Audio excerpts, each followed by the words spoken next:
Call the Saline City Council meeting to order. If you please rise and pledge allegiance. I pledge allegiance to the flag of the United States of America and to the republic for which it stands, one nation, under God, indivisible, with liberty and justice for all.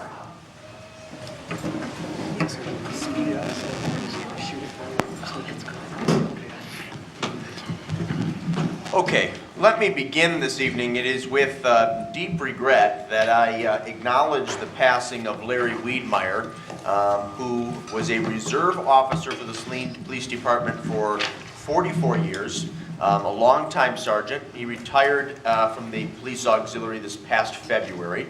He was not just a colleague, but a friend to many of us. In fact, I'm proud to say that I purchased a decent number of guns from Mr. Wiedmeyer, including a beautiful custom-made flintlock musket that he sold to me when he no longer could get out and hunt. And it's an item that I will cherish the rest of my life. He was a wonderful person, a great supporter of this community, and contributed in tangible ways. And during this very difficult time, we remember his wife and children and all of his loved ones. So if you would join me for a moment of silence, I would appreciate that.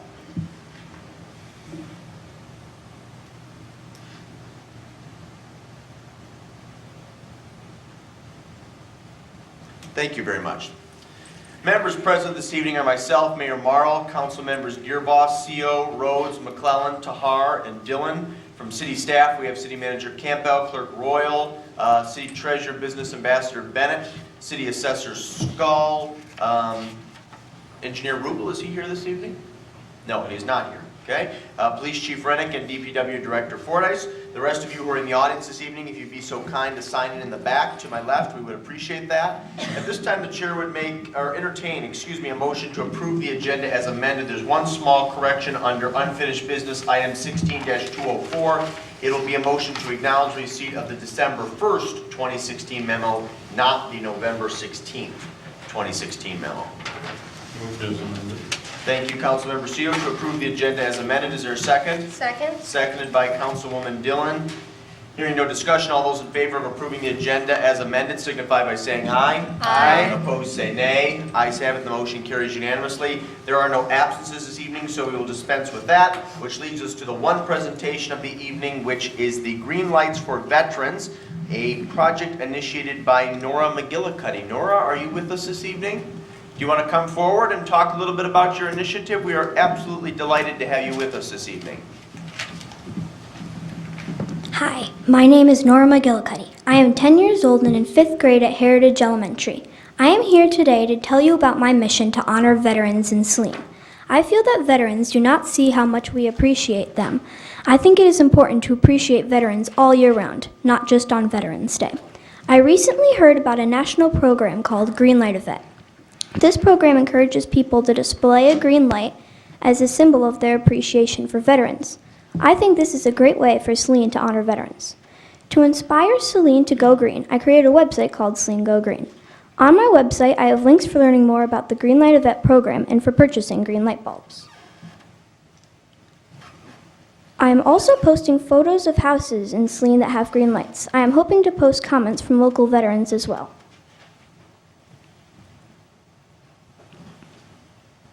Up at the top, I have a few different tabs you can explore if you're interested. I've dedicated this website to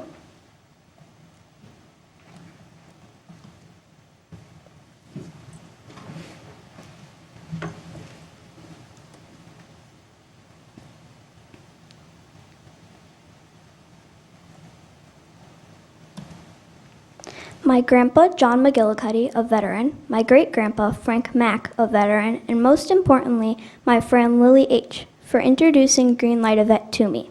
If it wasn't for her, this website would not exist.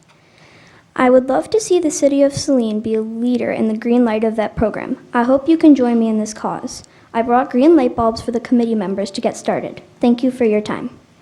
Excellent, very good. Are there questions from my colleagues on City Council or comments? I think it's a great thing that you're doing. Thank you very much. Thank you. Any other comments? We have actually, Nora, we have two veterans up on the dais. Mayor Pro Tem Rhodes served in the Army, is that right, Mr. Rhodes, during the Vietnam era? That's correct. And I believe Mr. Seo also served in the Army during the Vietnam era. That's correct. So we have two proud veterans on the dais. You left us some green light bulbs that Yeah. each one of the city council members can take? And then did you say, honey, on the website, citizens can find out who has green light bulbs, where they're for sale? Yeah, I have a little tab there. Hold on. If I can get to it.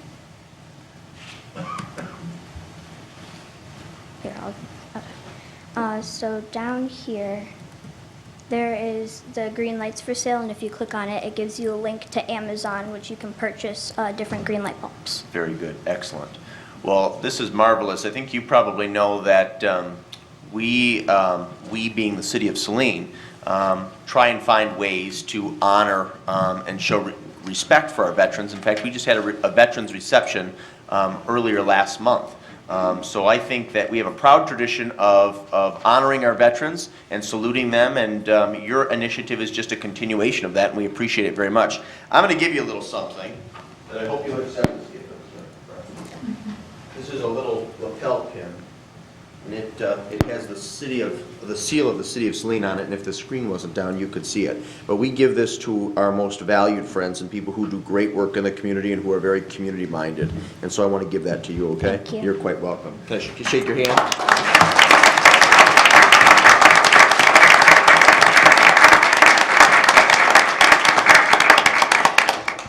And Nora, I also have to say, apart from the Green Light Initiative, you are quite a good public speaker. Thank you. And that's a skill that will serve you well in years to come. So let's give this young lady one more round of applause.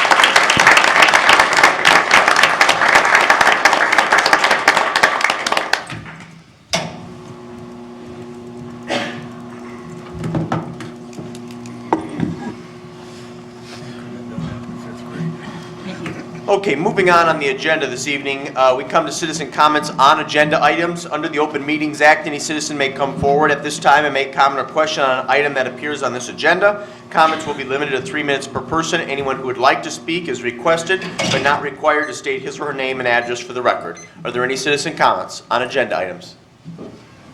Bill, please.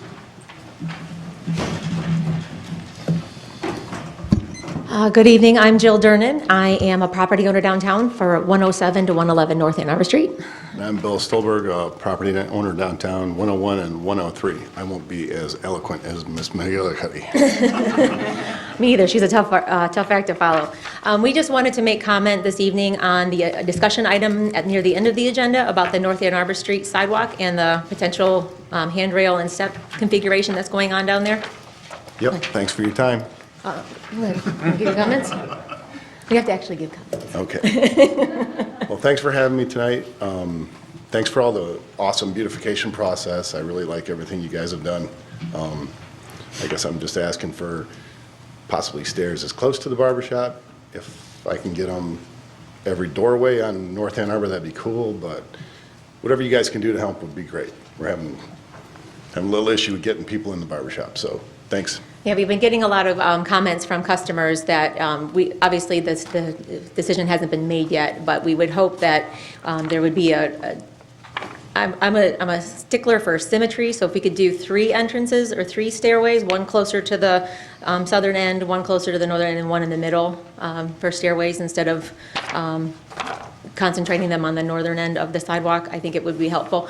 One thing that we've been getting a lot of comments on is that the steps are designed to go where the parking is, but where in front of Bill's place and then probably in front of whatever comes into the Detroit Dog Space. Even though there isn't a parking space there, a lot of people will pull in and drop people off there. So that was the concern that for customers, especially Bill's older customers, being unable to walk from a further distance. So if there could be a step closer to the northern end of that handrail, we would appreciate it. Perfect. All right. So thank you. Thank you for your time. Appreciate your comments. There are additional citizen comments on agenda items, please. Hi, my name is Scott Cannell. I live at 424 Old Creek Drive. I also am commenting about the North Ann Arbor Street steps because, again, I have a concern about where they're placed as well. it seems to me unfair if we put steps, not close to businesses that are still there. We've lost some businesses, the Drowsy Parrot and the Hot Dog Place, and the businesses that are there, I think, deserve consideration for where the steps are placed so that they can get in there. I would be nice to also put one in front of those closed businesses so someone would want to move into those places. So I share concern about where those steps are going to be, how many there are going to be, and I hope you take into consideration the configuration and the access for everybody coming to all those businesses on North Ann Arbor Street. I also have to say, I agree with what Bill said about the beautification project has gone really well, I thought. But that slab of concrete is just ugly. I hoped that we could have put like some brick, a facing on it or something, but that rise of white concrete just doesn't look great. So I hope there's something that could be addressed there as well. So again, thank you for your time. Thank you, sir. Appreciate your comments. Are there additional comments on agenda items?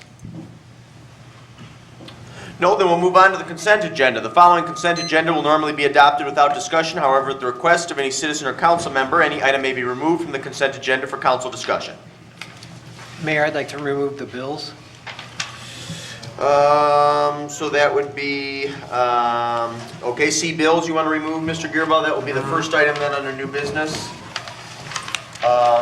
Would you then make a motion to approve the consent agenda as amended? Yes. Thank you, Mr. Gearbaugh. Is there a second? Second. Seconded by Councilwoman Tahar. Any discussion?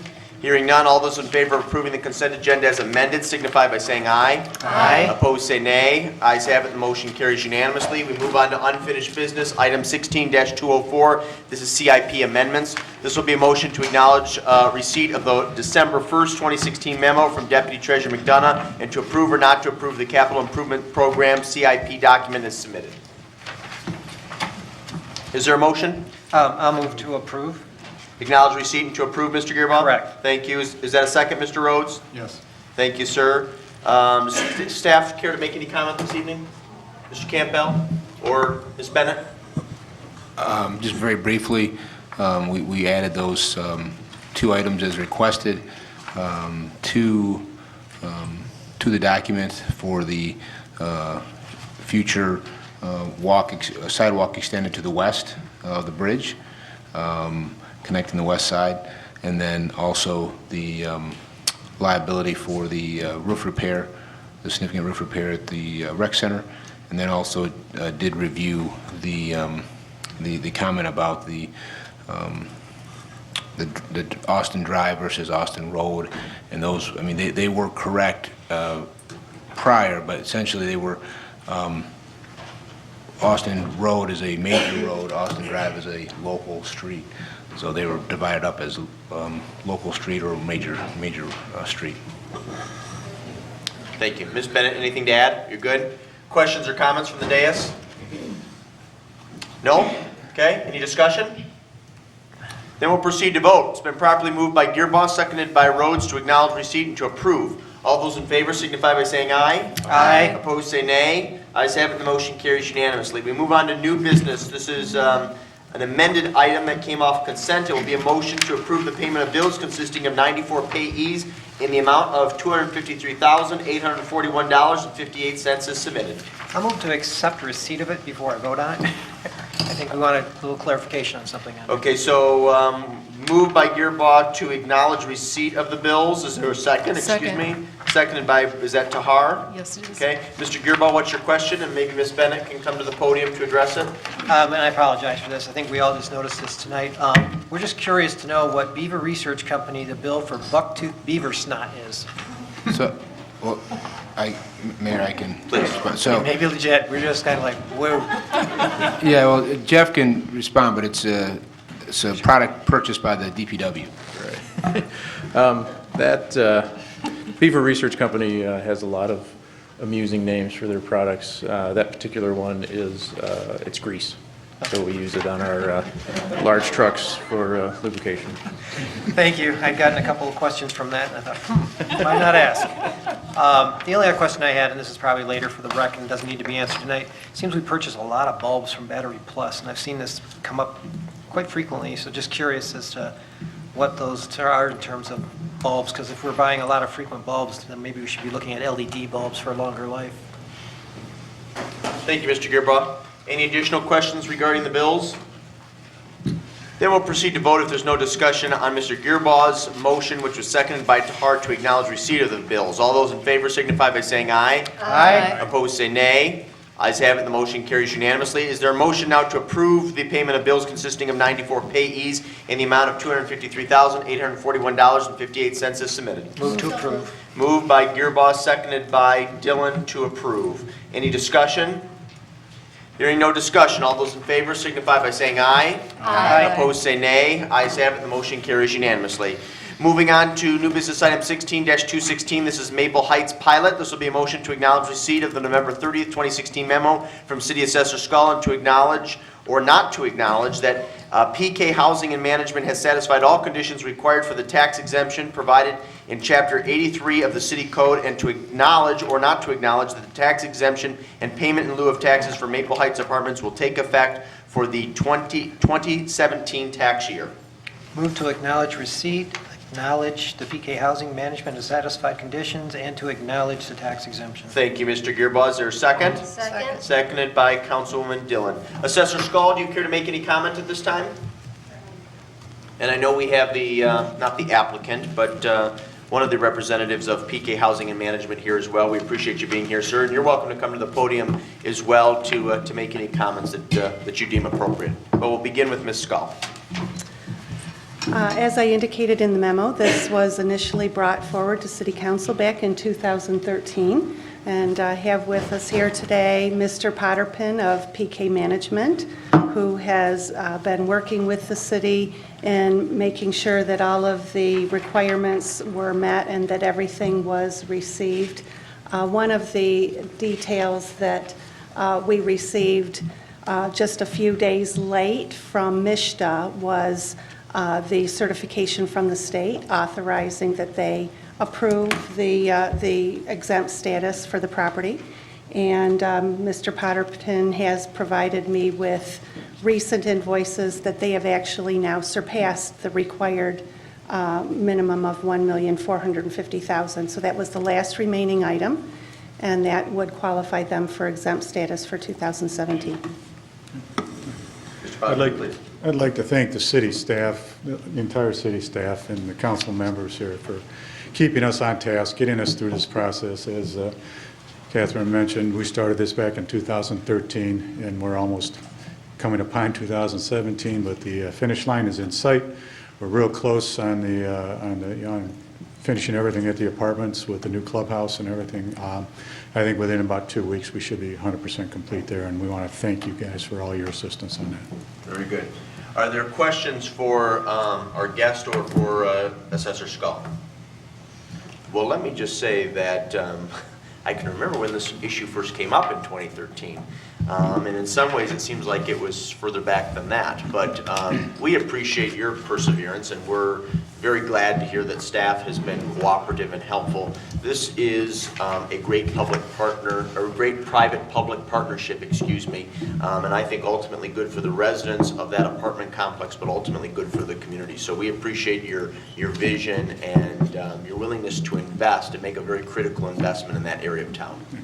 I thank you folks for that, and I just want to say that of all the cities we've worked in over the last 5 or 10 years, this has been one of the most easy to work with. Thank you. That's what we want to hear. Appreciate it. Any additional comments? No, then we'll proceed to vote on a motion made by Gearboss, seconded by Dillon, to acknowledge, and acknowledge. All those in favor signify by saying aye. Aye. Opposed, say nay. Ayes have it, the motion carries unanimously. We move on to new business item 16-217. This is purchase agreement for Lot 19 of Sauk Trail Business Park. This will be a motion to acknowledge receipt of the December 1st, 2016 memo from City Manager Campbell and to approve or not to approve the purchase agreement of Lot 19 Sauk Trail Business Park at the price of $500,000. I'll move to acknowledge receipt, as I believe we have some changes. Thank you, Mr. Gearboss. Is there a second? Second. Seconded by Councilwoman McClellan. Mr. Campbell, do you want to comment and then perhaps turn it over to our legal counsel? And I feel to acknowledge that Nick Curcio from Dickinson Wright is here this evening. Nick, we appreciate your attendance this evening. Mr. Campbell. Thank you, Mr. Mayor. So just very briefly, as Mayor Morrow alluded, I will turn over to Mr. Curcio. But staff's been working with Mr. and Mrs. Weaver, owners of Zippy's Auto Wash. on their proposal to purchase Lot 19 out in the Sauk Trail Business Park. And so that's come together after a number of meetings, and I know their legal counsel working with city attorney's office back and forth, and so there's some, you will hear from Nick here in a moment, that there's some, what we believe are minor, non-substantive changes proposed, some basically clarifications. And so, unless there's questions of me, I will turn it over to Mr. Curcio. Please. Just to kind of quickly walk through this agreement, it's similar to purchase agreements that have come before the council recently with a few kind of different features. There's a 180-day due diligence period. We've actually put a procedure in this for extensions where the property owner, if this extension is needed, they would deposit some extra earnest money rather than having it have to come back to council, but with a maximum of 360 days for the total length of the agreement. Zoning, there was a desire to keep the appearance of the signage and landscaping on this parcel consistent with those of the neighboring parcels, which are parcel 18 and 20. This is the middle parcel within Sauk Trail. Rather than doing a PUD to accomplish that, the prospective purchasers of 18 and of Lot 19 would prefer to have it done through the procedure specified in this agreement, which involves kind of mutually submitting plans to one another as to what the signage and landscaping is going to look like, and then having that taken to the Planning Commission to ensure that it's consistent with the city's existing zoning ordinance. Other things of note, this conveyance is not the entirety of Lot 19. The back portion where the cul-de-sac is located would be retained by the city, and I'll kind of address the plans for that in conjunction with the next agenda item. And then further, there is the property owners is taking on the obligation to construct an access road. You can see on Exhibit A to the agreement where that will be located, and it just came to my attention that's actually part of Lot 18. So if you do wish to approve this agreement, there's going to be a modification needed to address that portion, because Lot 18 is currently subject to the agreement for the hotel and Ace Hardware. I'll provide some motion language in a minute. There's also been some recent comments from the property owner's attorney, or for the prospective purchaser's attorney, who's in attendance this evening. Those were handed out to council. They're for clarification only of three particular points. If you have questions about those, I can address them, but they don't change the substance of the agreement as presented. So with those comments, the changes we would suggest to the motion would be to make the approval subject to the approval and execution of Council Action Item 16-218, which is the addendum that I'll discuss in a minute, and also subject to clarifying changes acceptable to the manager, mayor, and city attorney. And the reason for making it subject to the approval of the addendum is, as I mentioned earlier, that easement area is currently subject to the purchase agreement for Lot 18, so it needs to be removed from that and put into this purchase agreement. Mr. Curcio, would you do me a favor for the clerk's benefit, because I want to make sure everyone's clear on what the motion is and we need it in the minutes. Would you repeat what you are recommending in terms of verbiage for the subsequent motion? I will. So at the end of the current motion, there can be a comma, and subject to the approval and execution of Hold on just 1 second here, Nick. Okay. Are you there? And execution. Yeah. Go ahead.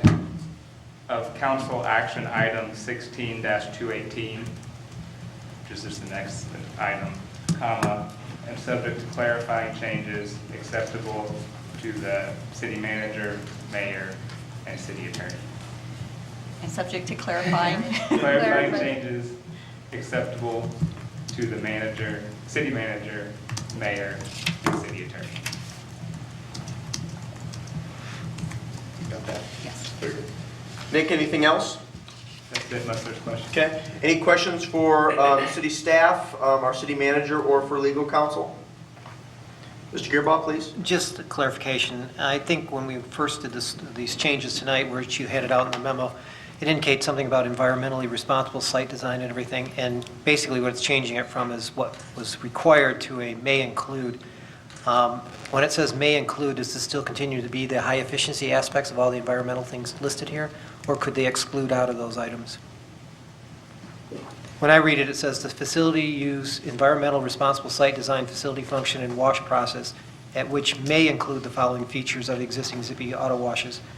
I think previously it had a whole list of things that would be included, and my just concern is that if part of the idea of selling this was the efficiency and what was sold to us when we were making this negotiation, that this high efficiency aspect of everything be still part of the deal. I think that my understanding was that Exhibit C was taken from a list of features that they had on other sites in the area, and was not necessarily intended to be what was going to be at this site. I don't know if that's been necessarily determined. I think that they have said that it was going to be similar or higher quality materials in that list, and the property owner is here if they want to address that. Perhaps, Corey, would you like to address that question? And we appreciate you and your wife and legal counsel being here this evening. Sure. Thanks. Good question. Sure. The idea there was to give us some flexibility to consider additional high-efficiency options rather than specifically what we had done in the past. Since efficiencies continue to improve, we thought it would be appropriate to have it be more flexible.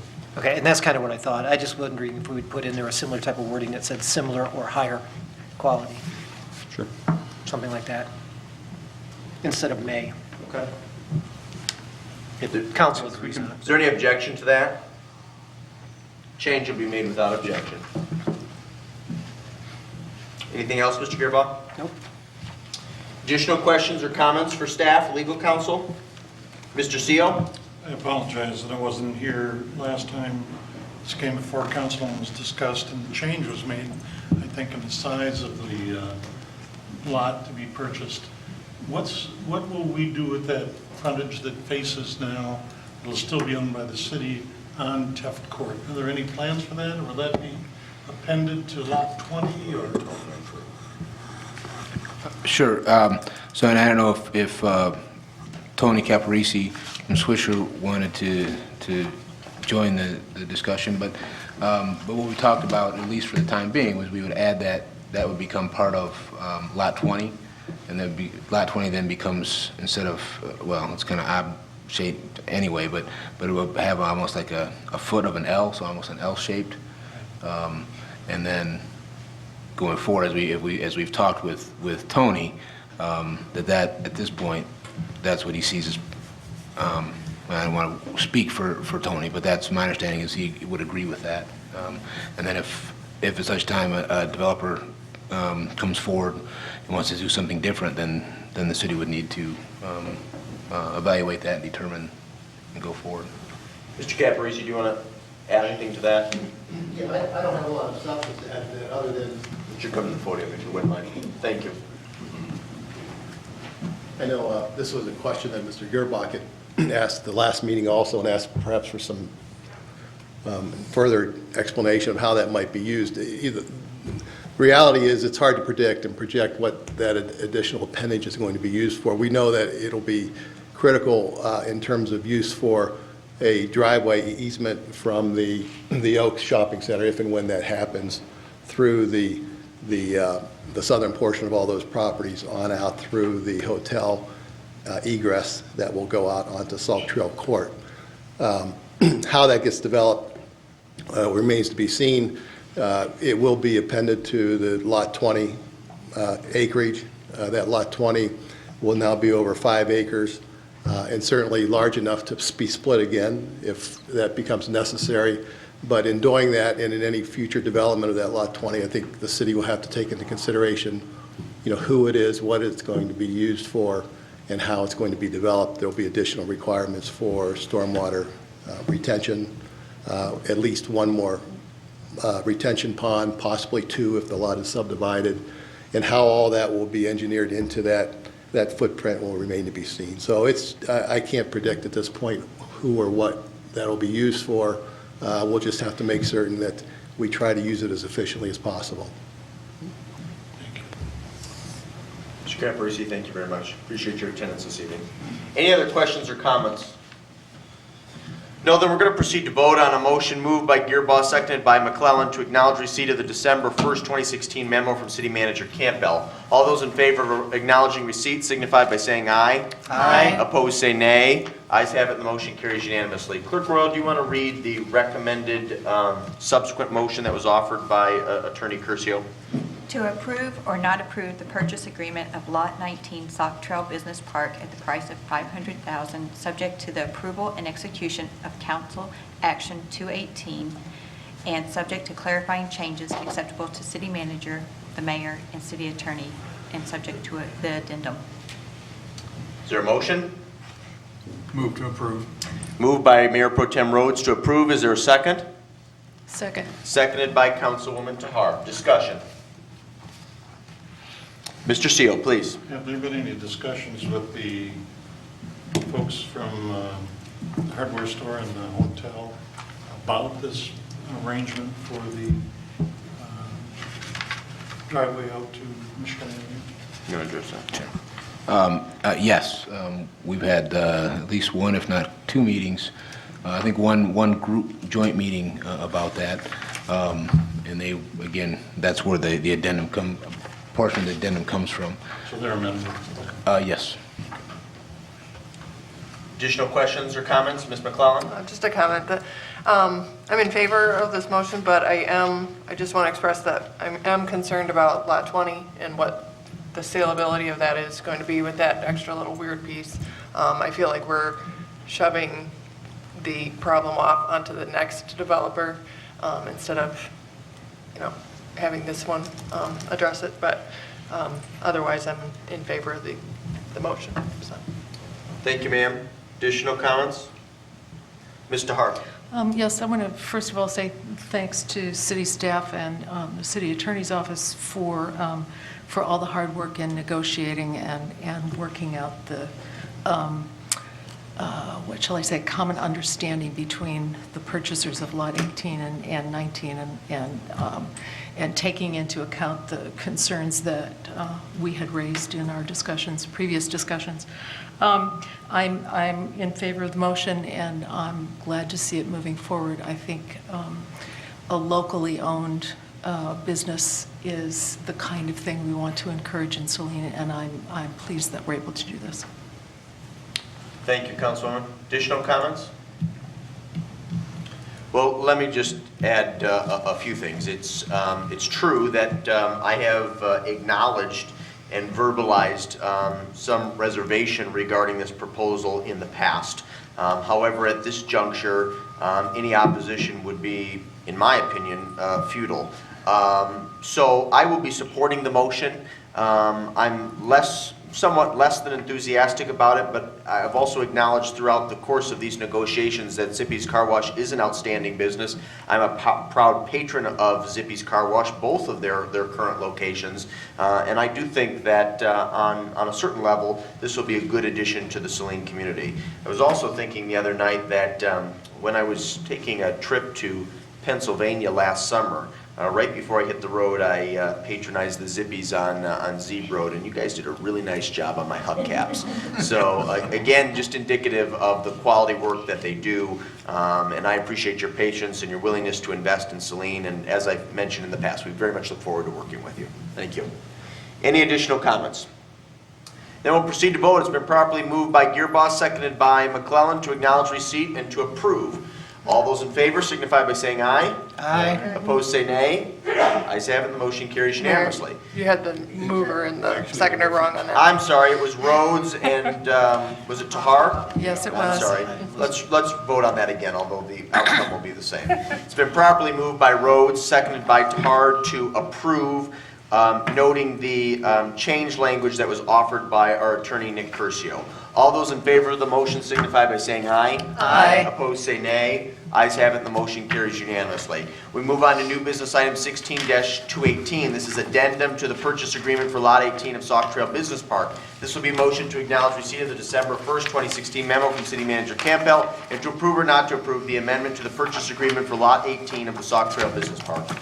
Move to acknowledge receipt. Just to acknowledge receipt, Mr. Har? Yes. Thank you. Is there a second? Second. Seconded by Councilwoman Dillon. Mr. Campbell, do you want to comment? And if you'd like to bring Mr. Curcio into the discussion, that would be fine. Sure, thank you, Mr. Mayor. And as I said, for the Lot 19 purchase agreement, very similar, because obviously, as we've already been talking about a little bit, that one is contingent upon the other. And those discussions have been had and taken place. So unless there's a question to me, I would ask Mr. Curcio to walk through the addendum. Please. This addendum is essentially just to put the same terms that you just approved in the purchase agreement for Lot 18 and put the reciprocal terms, for Lot 19, put the reciprocal terms into the agreement you've already approved for Lot 18. Most of the agreement addresses the zoning procedure just described with the landscaping and signage. There are a few other things, minor things that have been tweaked from the purchase agreement.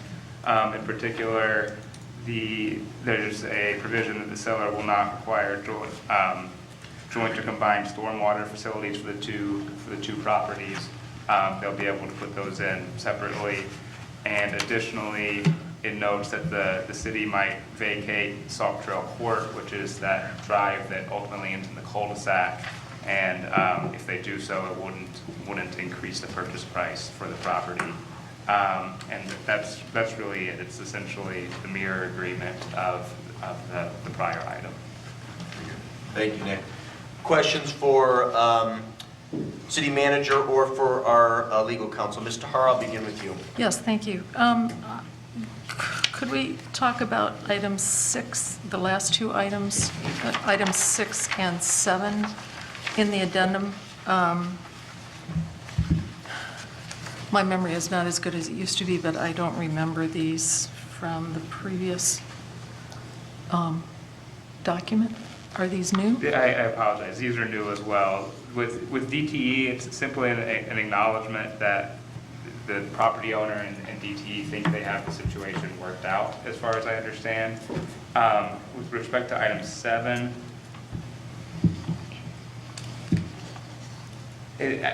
this would allow the buyer to convey, I think, portions of the property for purposes of developing the hotel. I don't think it's necessarily prohibited in the prior agreement, but this would be a new provision to that agreement at the request of the developer, or the purchaser, I assume. So this might, if I may? Please. So this might involve the buyer splitting off part of the property and selling it, or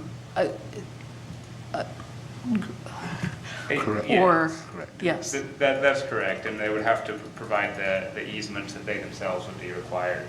I don't know the details of that. Todd, do you have any? Sure, I can shed a little bit of light on that, I think.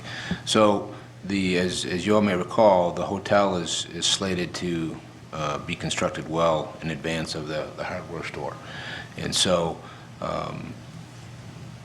in order to get financing, the banks, financial institutions won't allow,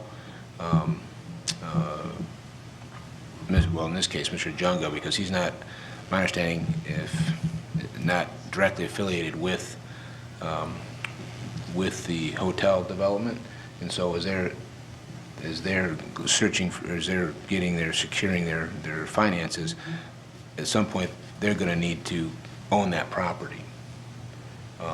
And so at that point, then Mr. Junga would need to be able to sell that portion of the lot necessary for the hotel to be developed,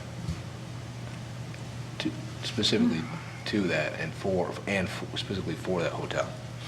And those requirements, those safeguards are already in the current purchase agreement.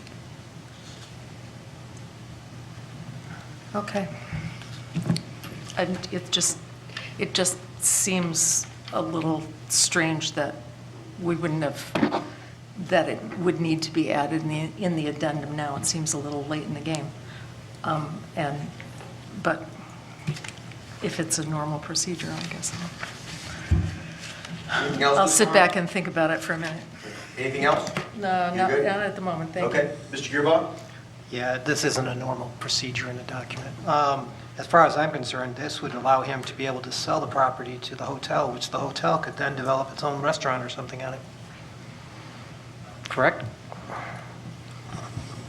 The items, if I might, I mean, my understanding, as Mr. Scott Smith, our city attorney, has explained to me, and as I read and understand the purchase agreement for that's currently been executed for Lot 18, is that those items, I mean, it's pretty detailed, spelled out in that purchase agreement as far as the details of the hotel,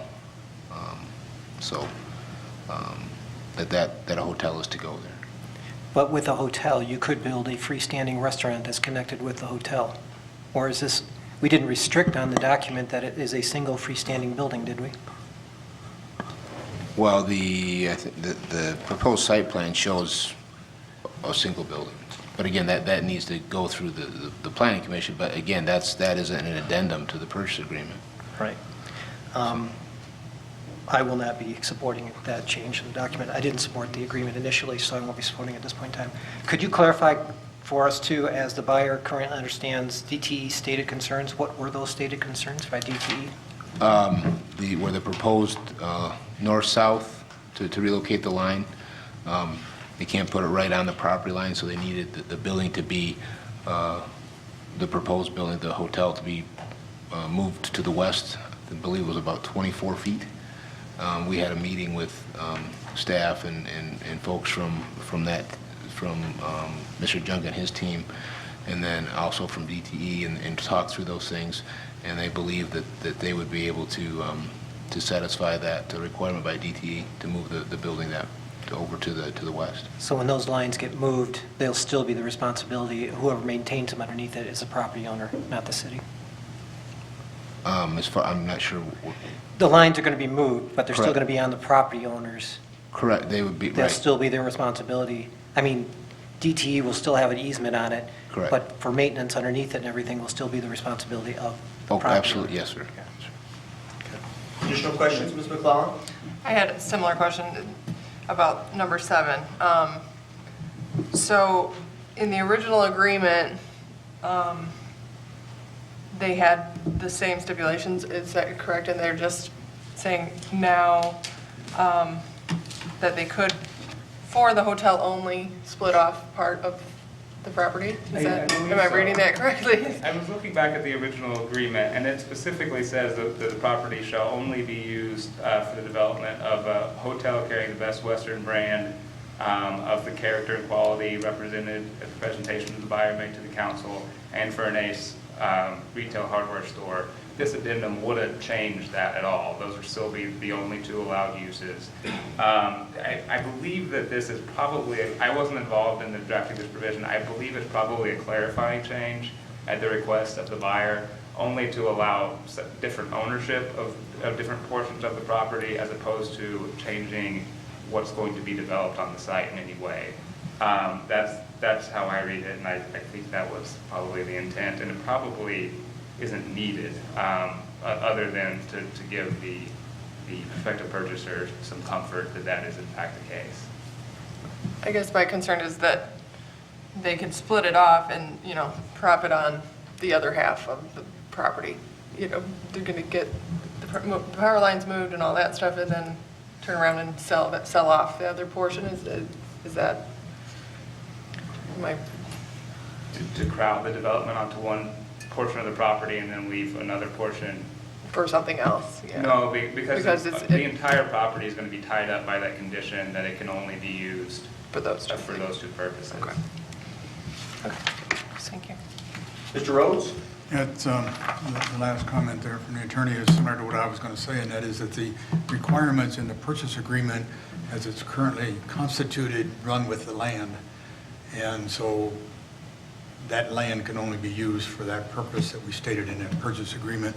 And I can further understand that the people who are going to provide, who are going to lend the money to construct that hotel are going to want to include the land that the hotel sits on as part of the collateral. So I'm okay with it moving forward. Okay. Mr. Hart, please. Yes, so a question about how this might happen. If part of the property is then conveyed to the hotel project, does this require creation of a new lot, survey, redefinition of the property? And if that's true, is there any review of that by the city planning commission or other body, or is that, what is that? What does that process involve? It would be the normal lot split process through the city assessor's office, with the resulting lot having to comply with all zoning and other lot split requirements, and then being subject to the recorded purchase agreement conditions as well. Okay. And then once all of that process has been properly seen to, does that change anything about the enforceability of the purchase agreement for the original one lot only? No, the purchase agreement covers the legal description in the purchase agreement, and that would include any child parcels from that original parent parcel. Okay, thank you. Additional questions? Ms. Dillon and then Mr. Seal.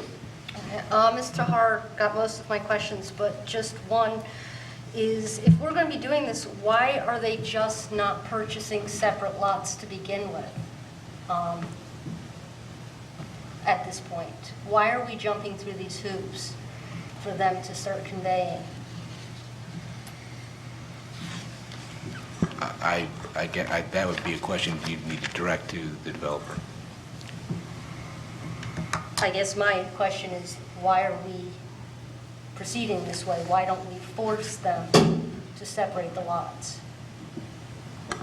One, I would say, is you currently have a purchase agreement in place that's already been executed.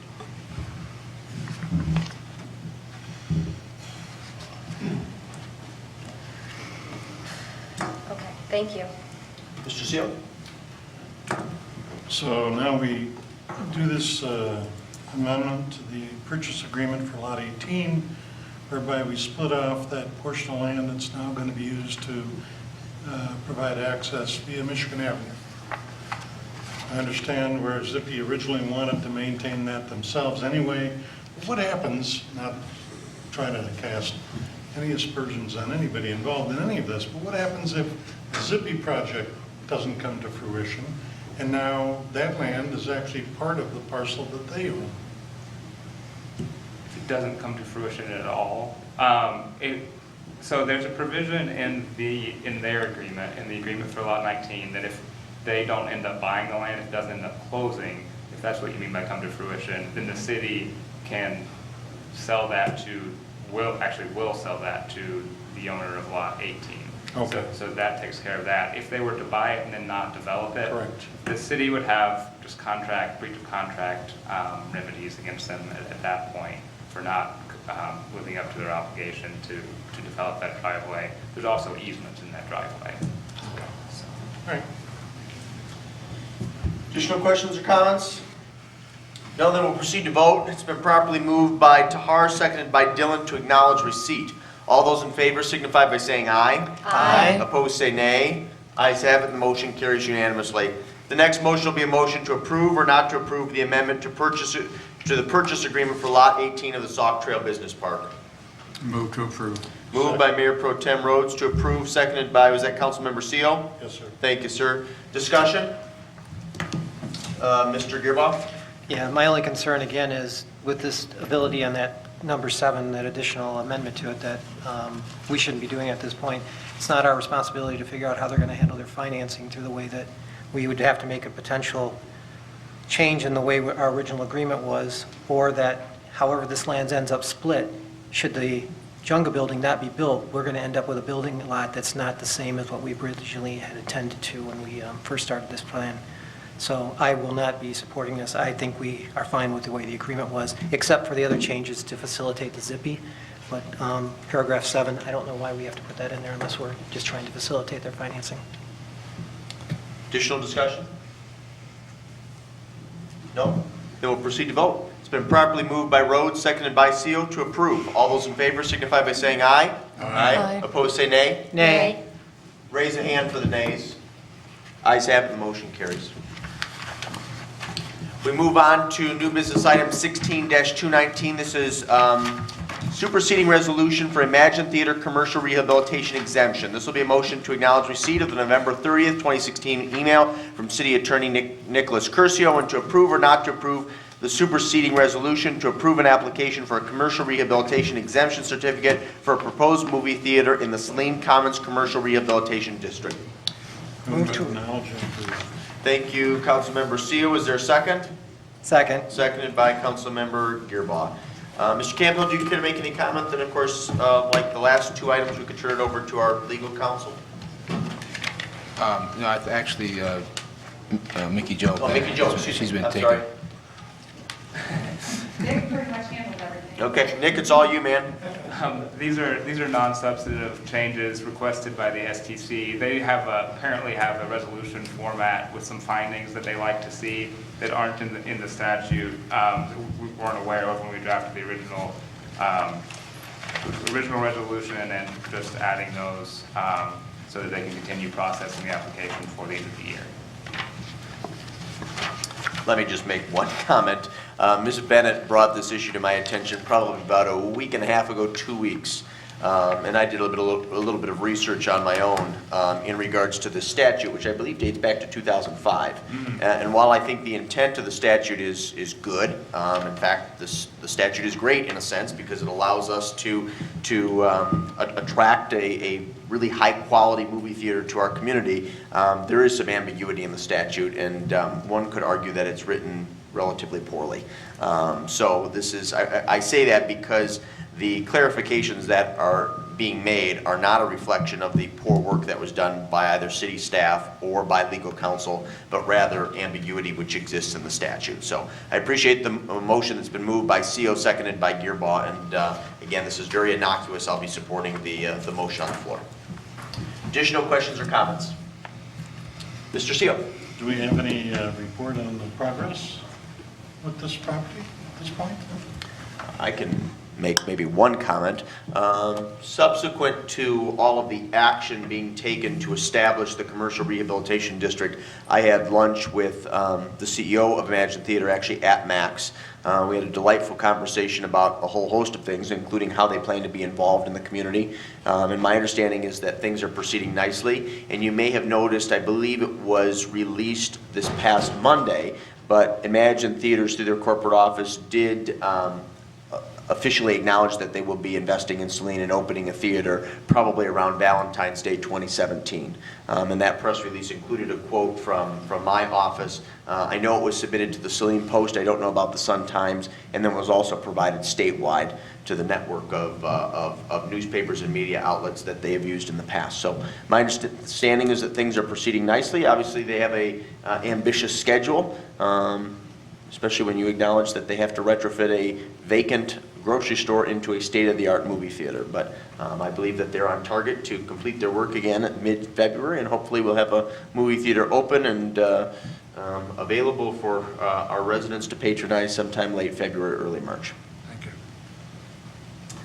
If there's no subsequent discussion on the motion, it's been properly moved by CO, seconded by Gearbaugh to acknowledge receipt and to approve. All those in favor signify by saying aye. Aye. Opposed, say nay. Ayes have it, the motion carries unanimously. We move on to new business item 16-220, extension of sales agreement for 600 North Maple Street. This is a motion to acknowledge the memo dated November 30th, 2016 from City Manager Campbell to approve or not to approve the 90-day extension for the purchase agreement of 600 North Maple Street. Move to acknowledge and approve. Moved by Gearbaugh to acknowledge and approve. Is there a second? Second. Seconded by Councilwoman McClellan. Mr. Campbell, do you care to make any comment? And then, of course, we have the applicant in the audience as well this evening. We appreciate you being here, my friend. Please. Thank you, Mr. Mayor. Yes, as Mayor Morrow alluded, Mr. Godfrey from Three Oaks is here, the developer. And so 600 Maple You may recall when they came for their initial, their first extension request, city staff and Three Oaks continues to work with American Tower to resolve relocation of the access easement to the cell tower that is and will continue once this property is purchased by and closed on by Three Oaks. Will be remaining the ownership of the city, but they're not moving as quickly as we would certainly like, and so that's essentially the reasoning behind the second extension request. City staff has met with the developer, preliminary site plan, and gone over that, and I believe they're working on polishing those up to present those back after the initial meeting with staff and our planning consultant. So do our best to answer any questions if I can. Does the applicant care to make any statement this evening? No. No? Okay. Questions from City Council? Mr. Gearbaugh? I just overlooked Mr. Rhodes' shoulder. It should be December 1 instead of November 30th. The memo's dated. Oh, I'm sorry. I was looking at another memo I had underneath on November 30th. So that change will be made without objection. Okay. No, I want to apologize, I think, to the developer because I'm concerned that American Cellular hasn't allowed you to proceed as soon as we would like to see this happen. I think this is a development that will truly benefit our community and that they haven't been as, I think, forthgoing as far as we wish them to proceed.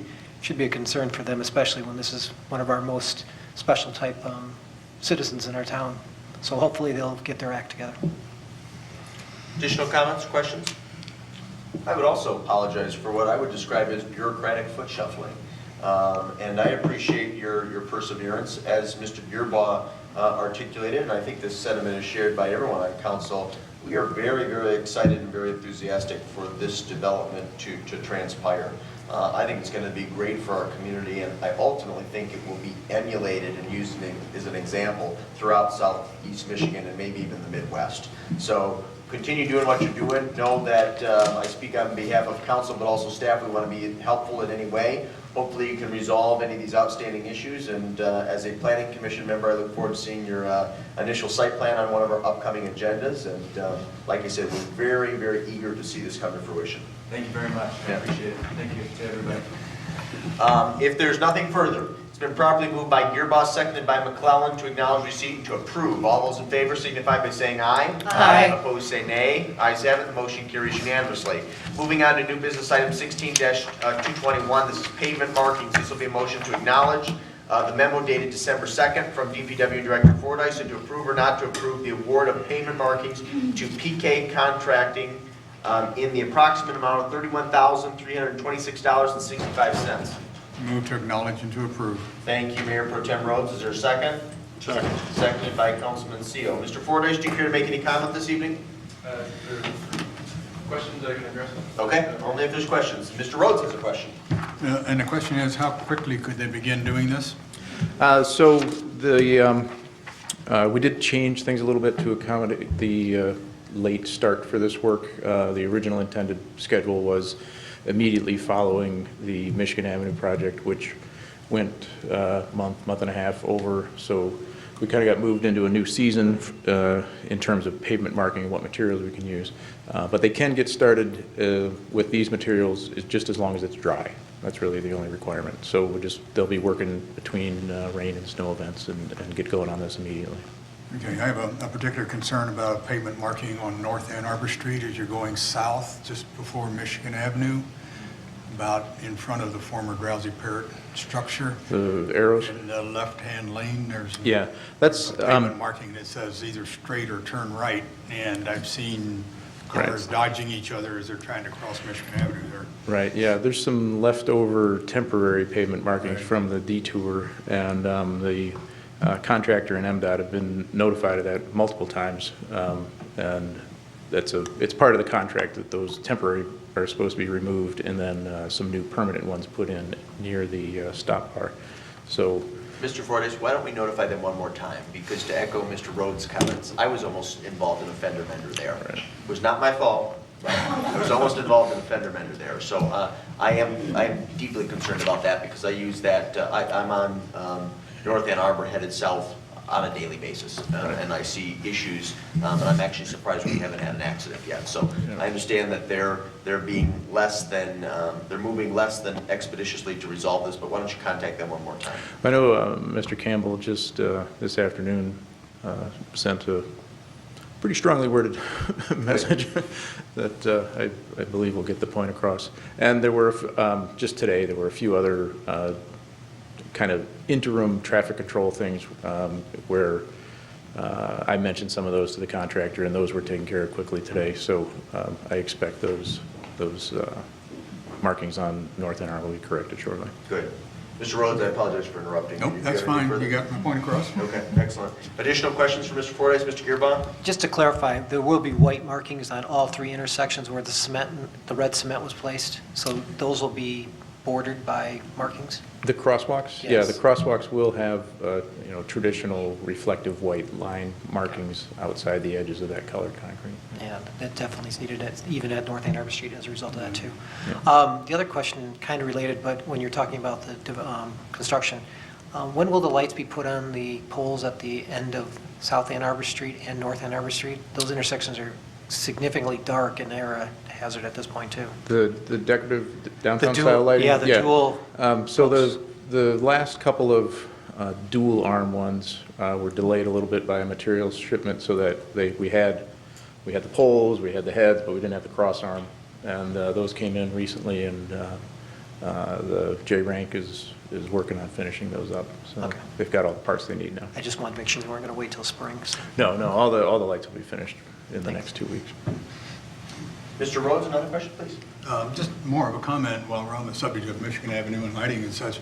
I did receive quite a few comments from people at the Christmas parade about how much they liked the new look of Michigan Avenue and how much they appreciated the work that had been done. So that was really good to hear. Excellent. Ms. Dillon, please. I just have a quick question.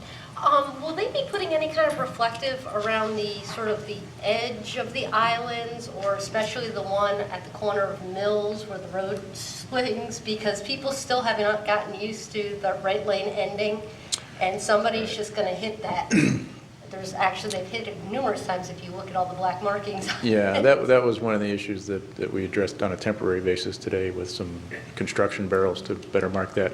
But that turn lane from Monroe to Mills, the northern lane that's a right turn only, that will be getting 4 pavement markings, reflective pavement markings, as soon as the subcontractor gets here to do that. So there'll be there'll be 2 arrows and 2 onlys stretched out over that whole length. So there'll be In addition to the 8 signs, hopefully that'll get the message. yeah. So there are 4 signs, 5 signs. I think there's 5 signs, and then there'll be these 4 pavement markings, and then hopefully that'll get that. But there will be nothing around the islands, any kind of reflective or anything? So the islands have basically just keep right signs. The ones that have crosswalks have additional signage for the crosswalk, but the one on the west of Ann Arbor Street, that one will just have keep right signs on it. As far as I recall from the plan, I don't think there's any other markings there. Thank you. Additional questions or comments? Mr. Rhodes? On the subject of the islands, it reminds me of something I was going to bring up to the city manager, and I didn't get around to it yet, but there is, I think, a hazard to not having the ends of those islands marked, particularly when it's raining and at night.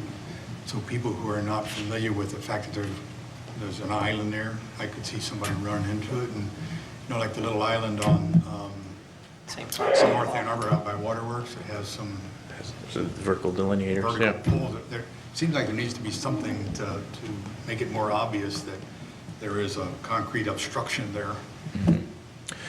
We could certainly talk to MDOT about that. I'm presuming, since this is their design, that they feel it's adequately marked. But and the one island, one of the islands does not have its signs installed yet, so we mark that with construction barrels. But we can talk to MDOT and see if they have thoughts on additional markings on those islands. I had just assumed that it was something that was coming along and hadn't gotten there yet when I was driving at night in the rain the other night. Yeah. Okay. Anything further? Mr. Fordyce, thank you very much. Any subsequent discussion on the motion? No, that's been properly moved by Mayor Pro Tem Rhodes, seconded by CO to acknowledge receipt and to approve. All those in favor signify by saying aye. Aye. Opposed, say nay. Ayes have it, the motion carries unanimously. Moving on to the discussion portion of our agenda, commission, committee, or task force reports from council members. Are there any? No? Okay. How about reports or other announcements? I have one, and I don't want to get into a long discussion this evening. That's why I'm going to be proposing a special work meeting. In fact, I've only had the opportunity to mention this, and it was in passing, to Councilmember Gearbaugh. But Mr. Campbell and I had a discussion, have had numerous discussions over the past many weeks. In fact, you've probably read about this in his weekly communiques. But because of some changes that are happening in the building and engineering department, we would like to have a discussion about what the future of that particular department is, how best we can manage things, how we can conserve resources, and more importantly, how we can deliver for the people we represent. So he's been doing a lot of research and homework on that. Time is somewhat of the essence because of a forthcoming retirement. But again, we would like to schedule a work meeting to discuss the issue and to develop a consensus from city council members. So if this doesn't work, it doesn't work. But the first date I was going to propose, and Mr. Campbell, I think you said this would work, would be to have an hour-long, hour-and-a-half-long special work meeting next Monday. If that did not work, then we could have a work meeting prior to our next regular city council meeting, which would be on December the 19th. We could meet on the 12th. You could meet on the 12th, okay? Mr. Gearbaugh? I think so, yeah. You could do the 12th. Ms. I think McCollum? so, yeah. You could do the 12th. Mr. Hart? Depending on the starting time, Ms. McClelland and I have scheduled a meeting at 7:30 that evening. Oh, okay. Sorry. Yeah, I forgot. Working group of the Arts and Culture Committee. Okay. Ms. Dillon? Yeah, it would depend on the start time. I have another commitment at 7. At 7, okay. Mr. CO? I'm available. You're available. Where's your commitment at, out of curiosity, Ms. Dillon, at 7 o'clock? Is it local? It's in downtown, yes. Okay. I don't want to feed you all. I'll be honest with you about that. I want to save resources. Could we meet at about 6 o'clock, assuming that we want to try and get done as close to 7 p.m. to accommodate not only Councilman Dillon, but also Ms. McClellan and Ms. Tahar, who have commitments at 7:30? And remind me, Ms. Dillon, that next week, we'll make sure that you have an opportunity to ask your questions and raise your concerns at first in the event we don't finish at 7 and you need to leave. Okay, Okay? that's fine, thank you. So you can move forward and schedule that? 6 o'clock here in council chambers. You good with that, Mr. Campbell? Yes, sir. Okay. Then plan on it, my friends. Anything else you want to add about that? Okay. Any other reports or announcements? Just one? Yes, please. Christmas at Rentschler Farm starts this weekend on Saturday, December 10th, from 11 a.m. to 3 p.m. Then again on the 17th, that Saturday, and then on December 18th, Sunday this year, 1 to 4 p.m. So there'll be an opportunity 2 weeks from this Saturday, or a week from this Saturday, to see either Saturday or Sunday. Okay, excellent. Thank you, Mr. Gearbaugh. Any other reports or announcements? Then let's transition to, we'll have an initial discussion regarding West Henry traffic calming and the intersection of South Ann Arbor and Henry Street. Mr. Rubel is not here, but Mr. Fordyce, I understand you're prepared to take the lead on this issue this evening? Yes, sir. Just a quick update to let you know what our plan is and what we've done to date. First off, we did basically a file search to look back at research we've already done on this street and this intersection. So we have some historic traffic counts and some analyses of particularly the South Ann Arbor Henry intersection. That's been done a couple of times in the past. So we have our past work, and going forward, the plan is to do a speed study on West Henry in the spring, and also traffic counts at the Henry South Ann Arbor intersection, so we have fresh data to work with, and we'll be able to quantify the issue and then tailor the analysis and approach to that fresh set of data. When do you anticipate all of the data will be collected? Because obviously we have some constituents, some residents of that area who are eager to see this analysis and understand what we are going to do moving forward. Right. We did consider, jumping right into it and getting a traffic count right now, but after some thought, we decided that traffic's not really back to normal yet. We don't have, Henry Street doesn't have all of its signs back yet. It doesn't have all of its traffic markings back yet. Similarly, Michigan Avenue is open to traffic, but there are still lane closures there that are happening quite frequently that are, I think, changing people's habits. So we wanted to let the construction completely finish and let things get back to normal. So looking at kind of weather-dependent March is when we would do the speed study and traffic counts. So would it be realistic to have the clerk note that we would be prepared to discuss this and review your data at perhaps our first meeting in April? Yeah, weather dependent, yeah. I mean, if we're still having a lot of snow in March, that would push these things back. But assuming everything goes well? Yep. Okay, excellent. Questions, Mr. Gearbaugh, and then Ms. McClellan? Just one other thing. I want to make sure we don't disregard East Henry either. There are neighbors that are on East Henry that were extremely upset before the construction even ever happened in terms of traffic and everything going up and down that street. So basically, when they're flying down the street from Old Creek past Davenport until they get to Harris, there is concerns there that has gotten to be excessive a lot, especially individuals that try to take shortcuts at Davenport who don't stop and just come whipping around the corner. Okay. I don't see any reason why the analysis couldn't be extended to include all of Henry Street, unless there's objections from the dais. No? Okay. Mr. Gearbaugh, did you have anything else? Nope. Thank you, my friend. Ms. McClellan? Yeah, I don't know if there's a possibility to do some kind of the parking study involved with that too. I mean, versus, I know being a resident of the west side of West Henry, trying to back out of the driveway when there's cars parked on the north side of the street, you're kind of just taking you kind of watch up the hill and see if there's cars coming in, and you just kind of go because you have to look over the parked cars. Where if they're parked on the other side of the street, you would be looking downhill instead of uphill for traffic. Does that make sense? I don't know if there's an opportunity to look at that or not, but I just wanted to bring that up. Yeah, I mean, we could certainly look at the placement of the parking.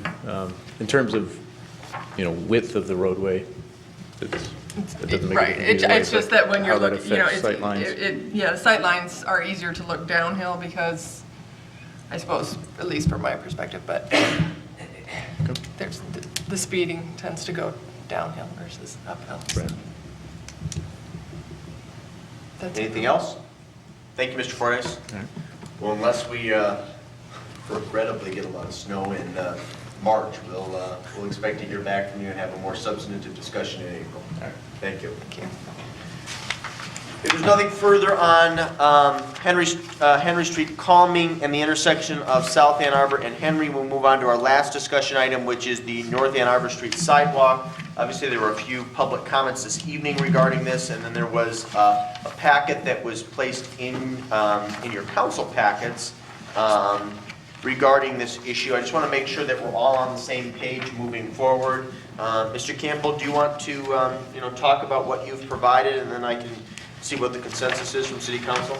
Sure, thank you, Mr. Mayor. As you can see on the top page, which is a photo, and it's a little bit hard to see, but you can see that in the orange, where those orange, they look like stairs, which as they're supposed to.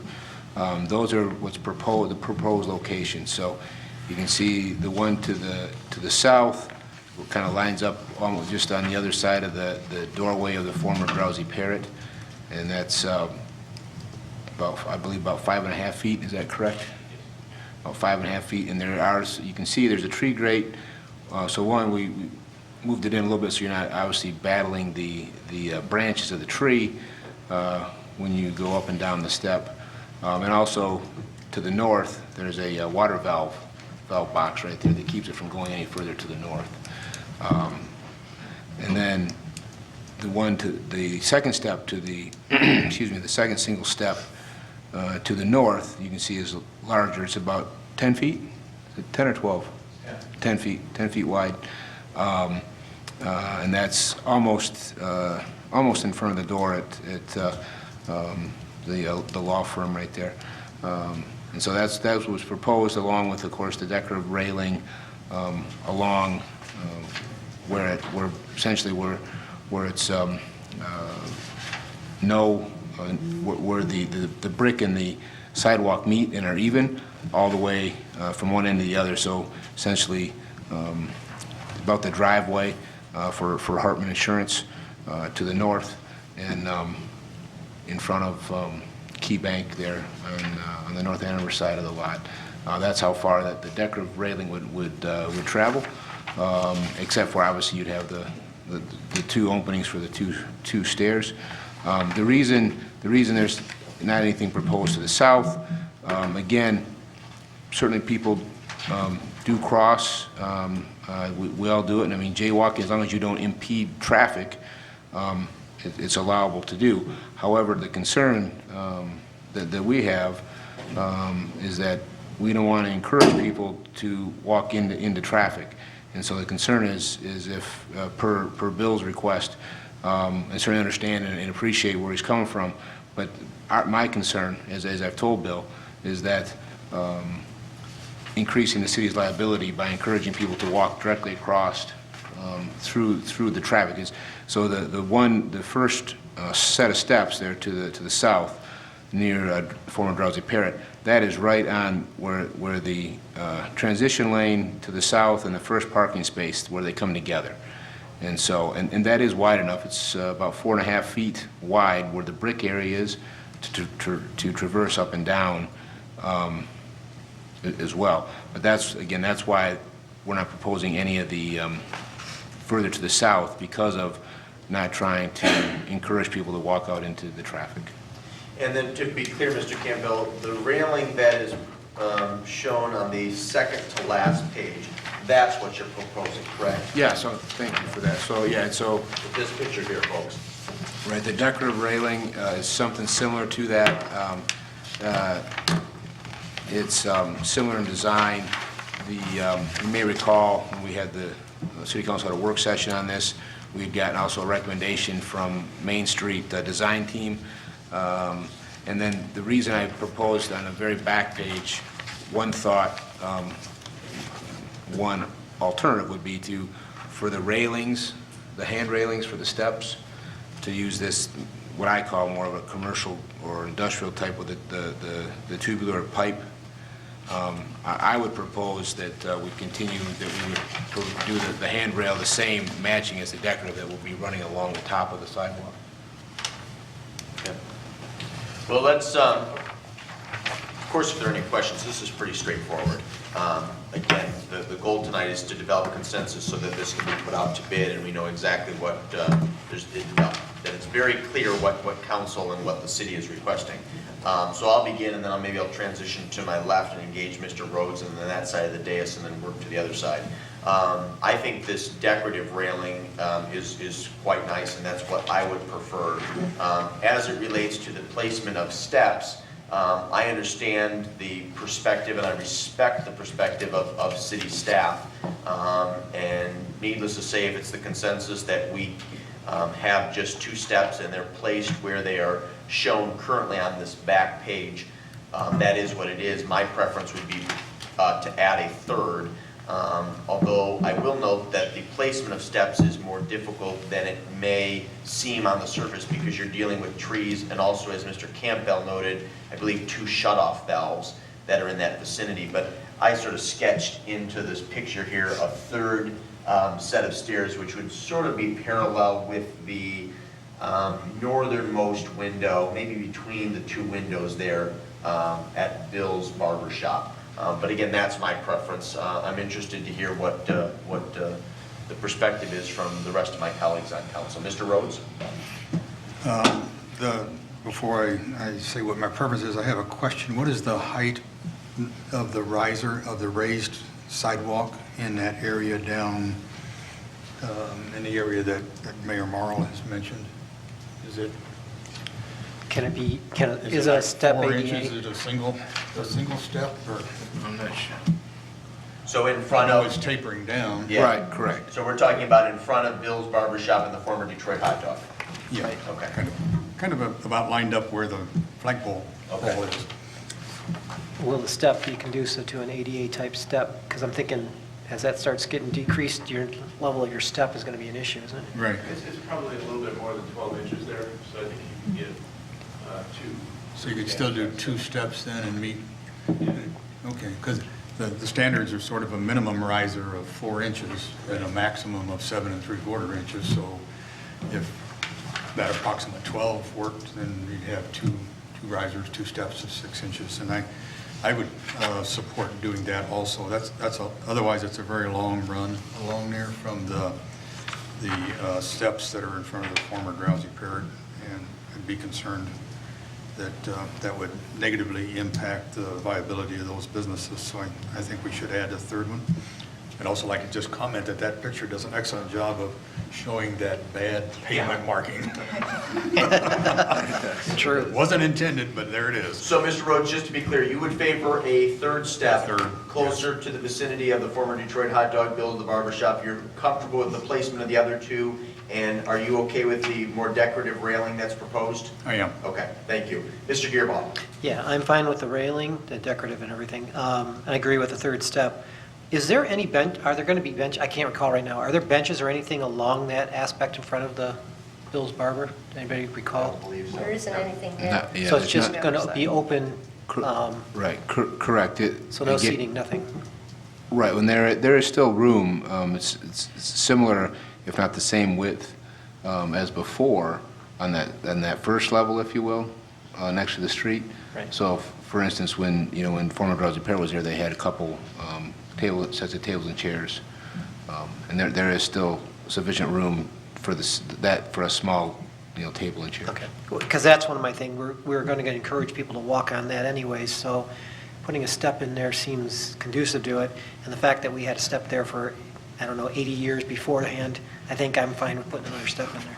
Okay, thank you, Mr. Gearbaugh. Ms. McClellan? Yeah, I'm definitely in favor of another step. The symmetry thing, as Ms. Darnan was talking about, kind of gets on me too, because I'm a designer and I like... You're okay with the decorative railing too? Yes, definitely. And, yep. Okay. Mr. Hart? Yes, I'm railing, decorative railing, I'm in favor of that. And the width of the brick portion is the same along the entire run of the sidewalk, is that correct? Or does it narrow? No, I think it stays similar, the same parallel, so yeah. Okay, so in that case, I would be also in favor of adding a third step. If we block, if we have a railing running the whole length from in front of the former Drowsy Parrot all the way up to the Key Bank, we pretty much effectively discourage people from using that as a walking area. So I think adding another step makes sense. Okay, thank you. And you're okay, you said you're okay with the decorative railing? Yes. Okay. Ms. Dillon? As far as the steps, I definitely think there should be a 3rd. Is there some way that we can tie the steps to the lampposts so that there's a light at the steps? Because there's 3 lampposts there. Yeah, what I would say is, I know, for instance, so the step that's currently there in front of the bench there for the former Drowsy Parrot, it's only about that far. It's about 6 inches or less than a foot from the water shut-off valve. So, I mean, you're not going to be able to fit that in between. So you're going to get it further down to the north and Well, then further if away. you put it on the opposite side and then so if you took the Drowsy Parrot one and flipped it to the other side. Sure. And then took the other one and pushed it down, the longer, the 10-foot one, pushed it down a little bit more towards Hartman, and then there would be one over by Bill's. Yeah, potentially. I know, I'm just saying, off it the would be top of my- nice to have the stairwells lit. Well, to me, it wouldn't be any closer probably than what the one to the south is on the south side of that light. I'm sorry. So if you said flip it on the other side, Right. I mean, I don't believe there's going to be a whole lot the distance in between it isn't going to be a whole lot different than it is currently, I don't believe. Right, you just said it couldn't be, Well, it couldn't be, no, you wanted I to flip said, to the yeah. north side of that light. right. It doesn't have to be right next to it, I'm just saying so that there was light illuminating the steps. Right, and I guess what I'm trying to say, I apologize for not being clear, but whether you put it 4 feet to the south or 4 feet to the north, Right. you're still going to have the same amount of light. Right. The reason is if you were to flip it to the other side, then you could take the 10-foot one and scooch it down Oh, I closer see. to the light. I see. Yeah, I don't, again, and we certainly may be able to do that, I just, without being out on site because of all the different potential No, obstacles. I know, that are there. it's just an idea. And then it's hard to gauge because of the panorama of the picture. Where exactly are people supposed to be crossing from the parking lot? They're supposed to go to the corner, correct? I mean, there isn't a mid-block cross there. Correct, but as I mentioned in the beginning of the discussion, that you can jaywalk, if you will, as long as you don't impede traffic. Right, so, But you cross at your own peril. So. right, okay, I just wanted to clarify because we had said earlier that we didn't want to encourage people to jaywalk up by Bill's, but they're going to be jaywalking at any of these places.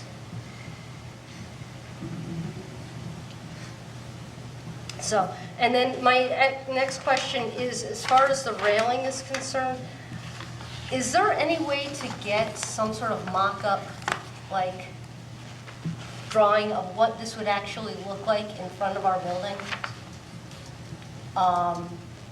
Just because I'm having a feeling when I look at this and I think of how long it's going to be, that it's going to look like prison fencing. Well, it's similar, you may recall, it's going to be similar to the one that we showed you at the work session. Let me show you two Right, examples. except this is so long and straight. I think it's pretty similar. I think that's one reason that the stairs help is, again, because you're going to break the Right, huge line of I'd like those. to see what it looks like before. I'll draw it up for you. Just superimpose the railing over our picture. I can do that.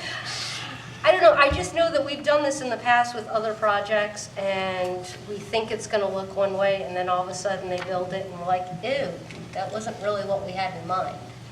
So I would hate for that to look overwhelming, and be the first thing, the only thing that you notice in that area. I don't necessarily disagree with you, and I think staff can work to maybe superimpose a railing onto this visual or another visual, but I think in this particular context, more than aesthetics, there's a safety issue. There needs to be a railing Oh, there. absolutely, I'm not saying that we shouldn't have a railing, I'm just trying to decide if something more open would be. Curious, what's the required height of that railing need to be? 4 foot? No, actually, it doesn't need to be, there's no, the code does not require a railing there. No, I don't agree with it, but the fact is it doesn't have to be there. So what we're proposing is a 42-inch. Okay. And then I just have one last question. When you get down towards Key Bank, I mean, there's still a lip, a good trip point, where I think there isn't going to be fencing. Are we going to correct that? Are we going to lift the brick or smooth it down or do something? No, there would be fencing until it comes Until together. it's completely flat? Until Okay, it comes together, right. okay. Thank you. Mr. Seal? One comment, two curveballs. First comment is I agree with the railing. It looks good, I think, and maybe the open would be a little better, I'm not sure. But I agree with the railing. I agree with the 3 steps. I guess my thought, though, is that if we do 3 steps, do we need to have the one down there toward Hartman Insurance 10 feet wide? Could we shrink that down so that the 3 steps would be the same width? Some symmetry there. I don't have any problem with that. Mr. Yerbaugh, you okay with that? Yeah, but Mrs. McClellan's okay with that? Ms. Tahar? Yes. Yes, Ms. Dillon, I saw you nod your Yes. head, yes? I think there you have it, Mr. Steele. Thanks for this. Last curveball Yeah. is that the other day I was driving through the intersection of Michigan Avenue and North Maple. And right there in front of Domino's, I think we have a similar situation where we have a very high step caused by the sidewalk, the upper sidewalk and the lower sidewalk. I was running through traffic and I caught it out of the corner of my eyeball and I thought, oh, darn, is that the same as we have uptown? What I would say is I don't believe so, just because I know that in order to, if I recall correctly, I don't know, Jeff, if you remember, but I believe they're putting it back, or put it back the same way it was, because in order to address the ADA, you're gonna have to get into private property and do a lot of extra work that MDOT didn't want to do. So I believe they put it back the same way that it was. Can you confirm that, maybe address it in your weekly communique? Yep, I can do that. Very good. I think we have consensus. You feel comfortable with, or clear on where council wants to go? So we're going to maintain, are we going to maintain the one that's currently in front of the bench at the former Drowsy Parrot? Yes, I'm hearing 3 and all the same dimensions. Okay, and so we'll remain, that one will be there. The one that's currently in front of the law offices, that'll be in that same vicinity, but it's going to be reduced down to the 5.5 feet. Right. And then we're going to put one as far south as we can in front. Or do we want to split the difference between Bill's Barbershop and the former Detroit Dog, or do we want to put it all the way to the south in front of the barbershop? I think there's a tree in the middle of that, so Yeah. what closest to it, whatever you. Yeah. Closest to the barbershop? That would be my consensus unless I hear objection from the dais. Yep. Okay. Okay, very good. Mr. Hart, did you have an additional comment? Well, I was just going to comment about placement of the steps. I personally would not favor moving the northern one further north, closer to Hartman. I think that keeping the steps closer to the businesses that need them is more important. I think, not that Hartman doesn't need access from its customers, but they have a parking lot out back, so I think it's unlikely that the steps would be used by Hartman customers. Okay, very good. Ms. McClellan, one more thing? One more question. Yeah, do the stairs have railings that come to the front too? Or is it just at the top? No, they go down. They go down the steps? Correct. Okay. That's it. All right, very good. Thank you all. If there's nothing else to be brought forward during this discussion portion of the agenda, we'll move on then to public comments. Under the Open Meetings Act, any citizen may come forward at this time, make comment or question to City Council. This public comment period will be limited to 3 minutes per person. Anyone who would like to speak is requested but not required to state his or her name and address for the record. Are there any citizen comments? John, please.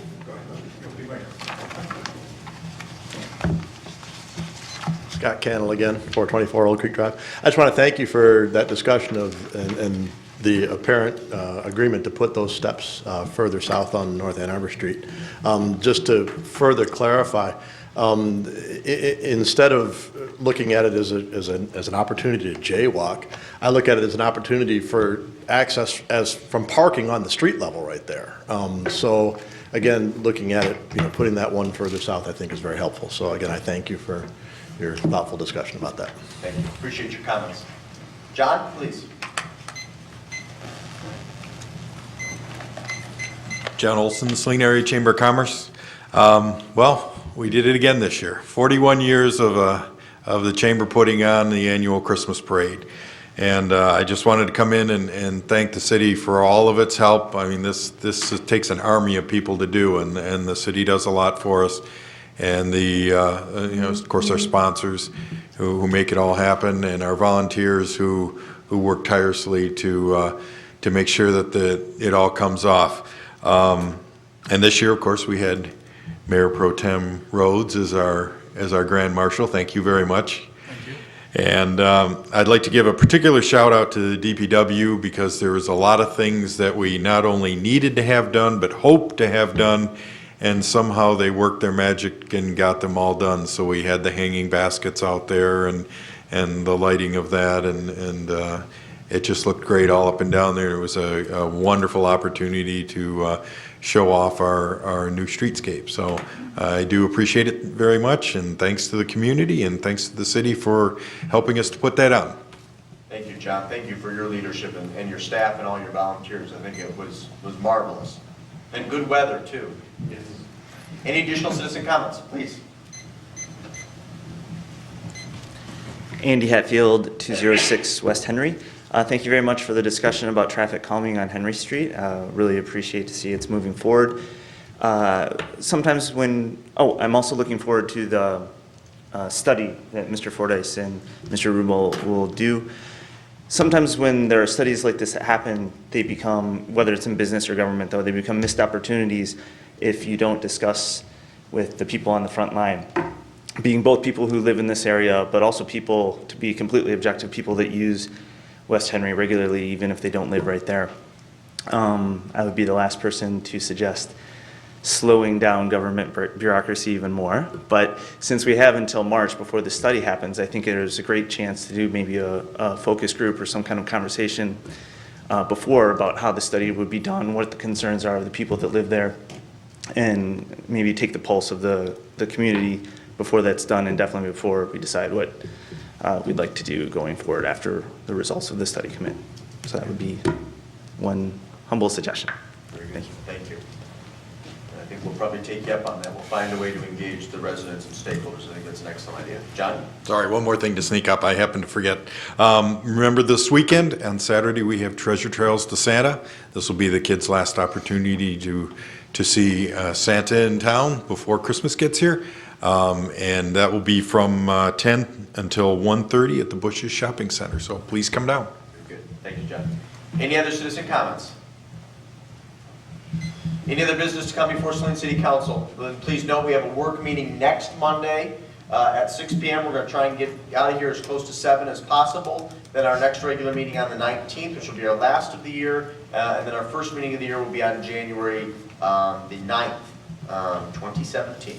There are no absences, so we can dispense with that motion, and the chair will entertain a motion to adjourn at 9:04 p.m. So moved. Moved by Gearbox to adjourn. Is there a second? Second. Seconded by Councilwoman Dillon. All those in favor of adjourning signify by saying aye. Aye. Opposed, say nay.